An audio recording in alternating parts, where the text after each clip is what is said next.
Hello model building world, and welcome back to the final part of the 37 Ford Flathead V8 engine build. I just finished putting the final coat paint here on the Flathead, and it came out really good. I almost don't want to weather this engine down, so I think I'm going to do a slight weathering job, not quite as much as I originally planned to do, just to kind of give it that realistic look, but still not cover up the nice painting that I got done on here. I used 3 coats of the Model Master dark green enamel. Here are all the other parts, basically like I left them in part 1, except for I finished the exhaust. The only thing I need to do still is paint a little bit on this bracket, and I need to drill the tip out, put a little bit of flat black inside of there, but other than that the exhaust is complete. It turned out pretty good. Could have been better, but it's good enough for this build. And the radiator's complete, it just needs to be glued together. Everything else is good to go. I do need to modify this a little bit and cut off the little nub there that I used for holding it when I painted it. And I also need to paint this top little scoop part here, probably semi-gloss black. I'd like to add a little bit of mesh in there, but I don't have anything small enough to fit in there, so it'll be good enough once it's black.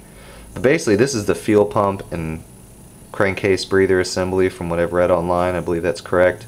Part here on the right is a fuel pump, then you have the fuel pump stand, and I guess there's a shaft that runs like off the camshaft, and it operates as mechanical fuel pump, same as you'd have on like a small block Chevy that'd be mounted on the front of the engine, on the passenger side I believe it is.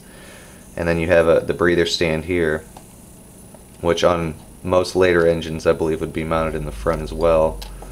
So there is that. I wasn't a big fan of this. I was going to cut this off because I only saw a couple engines that actually used the breather like this, but at this point I'm just going to leave it. I'm in the final assembly stage now, and everything seems to be going together well. Fitment is nice. As far as the painting and everything goes, it looks like it's going to be good to go. I've sanded down a few spots they're going to be glued onto. And if you're wondering about the transmission, it will be painted. That's going to be the last thing that I do. Now I have an issue here that I am faced with. Now I assembled this on the good notion that this was going to line up properly, because I figured something as little as this, there's no way that it wouldn't line up right. I didn't mock it up, I guess that was my fault. But it appears that when I get this all together, and I had to open up these holes for the water pumps quite a bit, and I also had to grind down this top mount because this was so tight, but you can see there is quite a bit of a gap. Now there's also a gap here on the bottom even when I have it level, so I think what I'm going to have to do is just sand down the water pumps a bit more. And the good thing is I was almost thinking I might have to create a new mount for this, but when I put the distributor in, which I'm not going to be able to do this here since these things aren't glued in, but distributor sits here, and it appears that this top part here is actually what the bracket runs off of. So when I sand all this down, if it does line up right, I'm just going to go with that because you're not really going to see it all that well, and it'll be close enough. But if there is still a pretty big gap, I'm going to have to modify the bracket. I got the 37 Ford Flathead mocked up in the chassis now. It's just about complete. Needs a little bit of tweaking here or there. I need to put the exhaust manifolds on. And I decided I'm probably not going to go with the factory oil bath air cleaner. I think I'm going to go with a little hot rod style scoop, and I'll create that out of styrene. Show you guys that probably in the next clip. I need to paint the transmission. I'm going to do that here in a second because I decided I need to weather the transmission, so I might as well paint it now. I was looking up some research, and I haven't really quite figured out what color these transmissions were, so I'm probably just going to paint it semi-gloss black. I think it'll be good enough, but the engine fits in here just about perfect. Get everything all ready to go there. I guess I could probably take it out and show you. Close-up look at the engine. Really coming out nice, I think.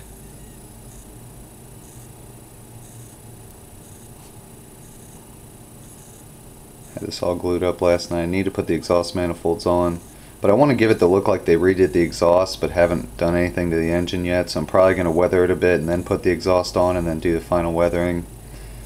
So that is the engine right there, and I'm going to do the custom air scoop here on the front instead of doing the oil bath air cleaner. So there's the engine. I'm going to get on to painting some more and doing some weathering, and I'll be back in a second.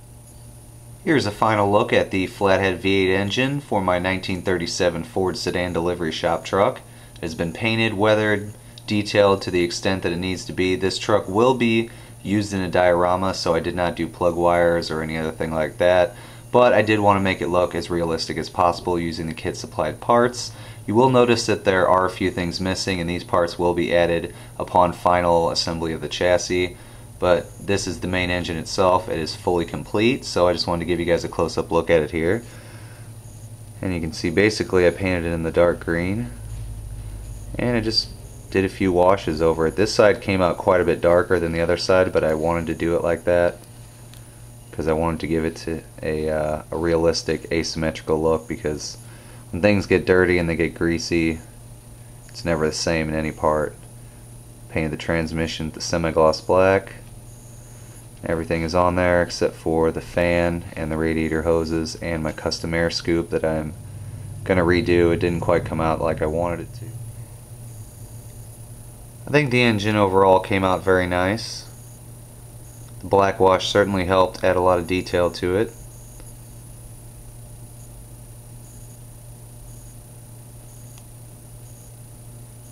So I hope you guys enjoyed this video. Let me know what you think of the engine build. And there will be a lot more videos to come. You guys have a great day, and I'll talk to you soon.